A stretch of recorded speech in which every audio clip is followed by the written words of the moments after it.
మీరు ఆలోచించండి. మీరు ఇంతమంది యాక్టర్స్ని చూస్తారు, మీకు కొన్ని నచ్చకపోయి ఉండొచ్చు, కొన్ని వీడియోస్ మీరు వెళ్ళి కమెంట్ పెడతారా? బాలేదురా, ఎందుకు అలా ఉన్నా అంటే వాళ్ళు ఎంత ఎంత వాళ్ళ ఇన్నర్ చైల్డ్ ఎంత డిస్టర్బ్డ్ ఉంటే వాళ్ళు అలా మెసేజ్ పెట్టుంటారు.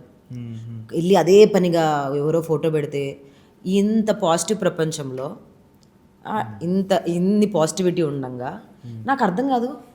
అదే చేతులు దేవుడికి ఎలా దండం పెడతాయి, అదే చేతులు వచ్చి ఒకరిని ఎలా కమెంట్ చేస్తాయి? You know the same hands you pray and go to pray to God. We are all God's beings కదా.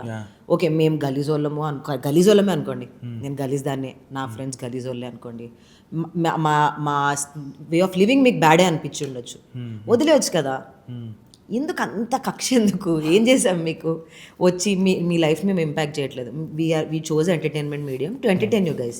మీకు నచ్చితే చూడండి, నచ్చకపోతే బ్లాక్ చేయండి, డిలీట్ చేయండి, యాప్ని తీసేసేయండి, లేదంటే మమ్మల్ని బ్లాక్ చేసే ఆప్షన్ ఉంటుంది.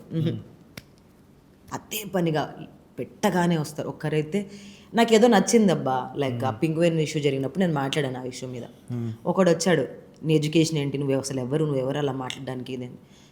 నాకు నచ్చింది, నేను మాట్లాడుకునే రైట్ నాకు లేదా? నా సోషల్ మీడియాలో నేను క్రియేట్ చేసుకున్నదా? నేను తప్పుగా మాట్లాడితే అకౌంట్ రిపోర్ట్ కొట్టండి, డిలీట్ కొట్టండి, ఏదో ఒకటి చేయండి. ఎందుకు అంత what makes you think that you have right for someone just because they chose a public platform or just chose the entertainment media? Okay, నేను అర్థం చేసుకుంటా that we chose to that, మేము ఇది ఫైన్ అప్ చేసాం ఈ లైఫ్ని అని.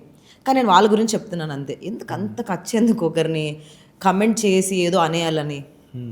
I feel నాకు ఎవరైనా ఫోటో పెడితే నేను దాంట్లో పాజిటివిటీ ఎత్తుక్కుంటాను. నాకు నచ్చకపోతే స్వైప్ చేసేస్తాను తప్పితే నాకు రైట్ కాదు అని అనిపిస్తే ఆ కంటెంట్ ఎవరైనా పెడితే నేను నాకు కుతూహలం వాళ్ళకి అప్రిషియేట్ చేయాలని, వాళ్ళు బాగా చేస్తున్నారని చెప్పి నాకు అది ఏదో ఉంటుంది. యూనో వాళ్ళకి పాపం ఒక మాట అంటే హ్యాపీగా ఫీల్ అవుతారేమో అని.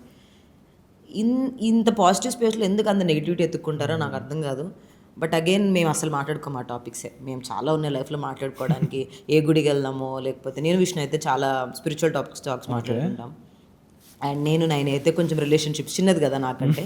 సో చిక్ ఆస్మి ఇది జరుగుతుంది, she is excited about what's happening around and I keep talking to her about that. And మేము కలిసినప్పుడు ఫన్ చేయడానికి ఎక్కువ ప్రిఫర్ చేస్తాం. Of course that's what life is about, to have fun.